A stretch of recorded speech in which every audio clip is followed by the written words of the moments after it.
propose aujourd'hui la réalisation d'un encadrement. Il sera réalisé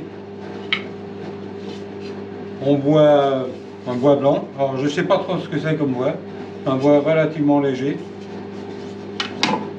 du chêne et avec une rainure à l'intérieur et un petit carrelet en chêne ébonisé. Bonne vidéo.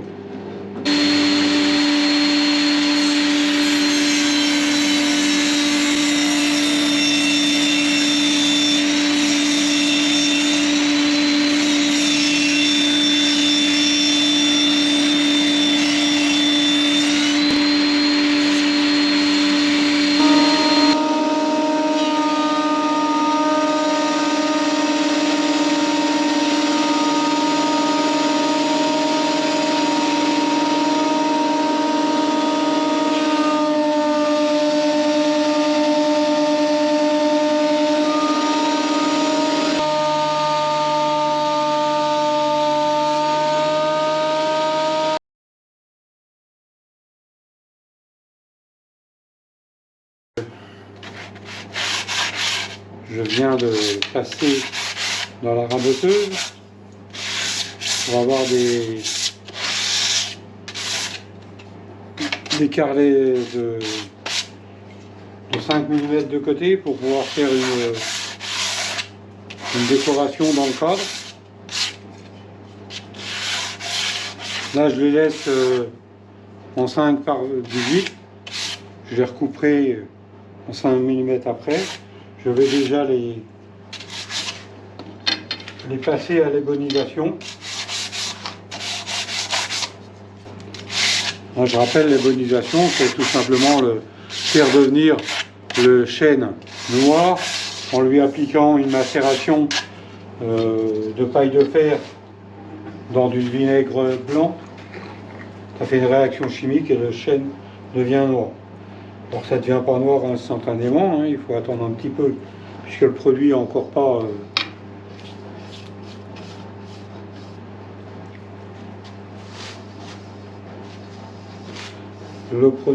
pas macéré au maximum.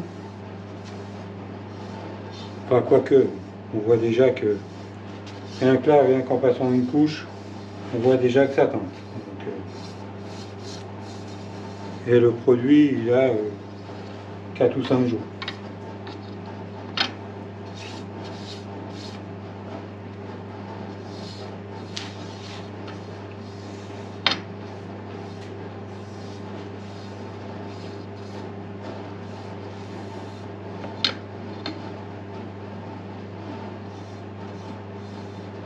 Bon, il faut réellement faire attention parce que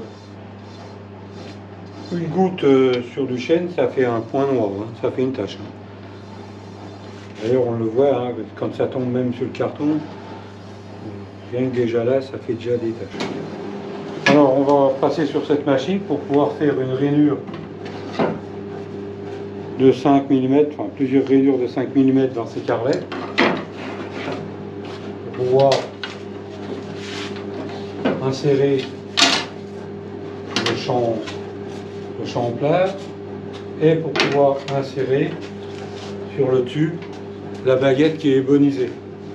Alors cette machine, c'est une Kitty qui date des années 80. Cette machine, c'est une scie théoriquement et une dégauchisseuse. Moi je m'en sers plus comme scie puisque j'ai la NL à côté. Et je m'en sers pour faire des rainures avec ce qui était vendu avec à l'époque. Hein, c'était la marque Electroly qui faisait ça, marque alsacienne.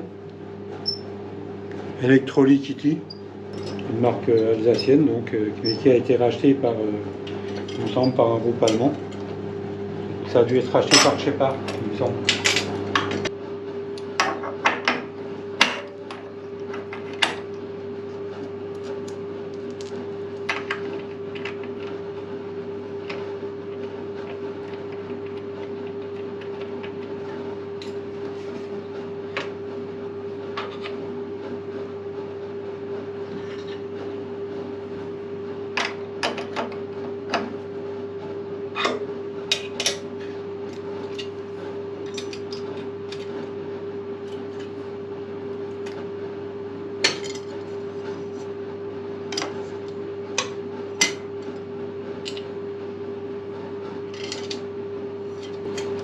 Alors quand vous bricolez à vos machines, hein, pensez quand même à les débrancher.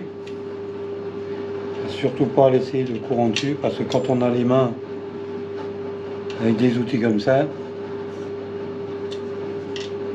si ça se met en route, ça peut faire des dégâts.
Donc on va passer sur la défonceuse sous table pour pouvoir faire un petit chanfrein, deux petits chanfreins à 45 degrés sur ces baguettes. C'est une machine que je me suis bricolée, hein, avec une défonceuse à bas prix. C'est pas très puissant, mais bon, pour faire juste des chanfreins ou des petites moulures, c'est déjà pas très mal. Enfin, en étant en sécurité, je me suis fait quelques bagues pour pouvoir venir au plus près de la fraise. De plus, même si j'utilise une fraise à roulement, quand je fais des longueurs droites, je mets systématiquement le guide.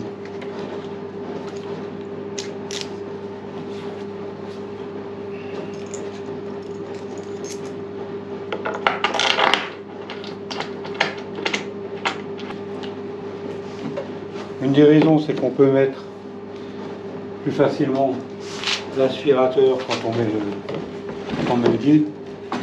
Et je pense que c'est plus sécurisant aussi, car les doigts sont quand même un peu plus loin de la fraise. Alors effectivement, ces machines sont relativement bruyantes. Donc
Première coupe à 45.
Un petit coup de papier de verre tout fin, tout fin. En n'insistant pas sur la partie noircie, parce que c'est pas une couche qui est très très épaisse. Hein.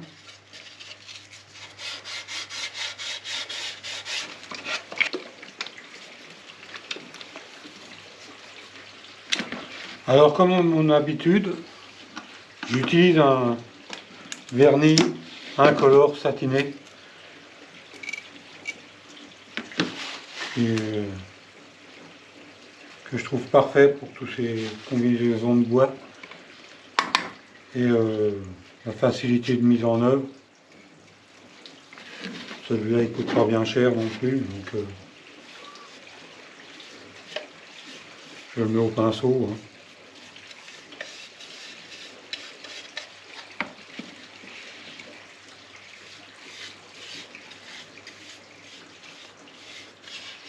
En général 3 couches pour ce vernis, ça, avec un égrenage entre chaque couche.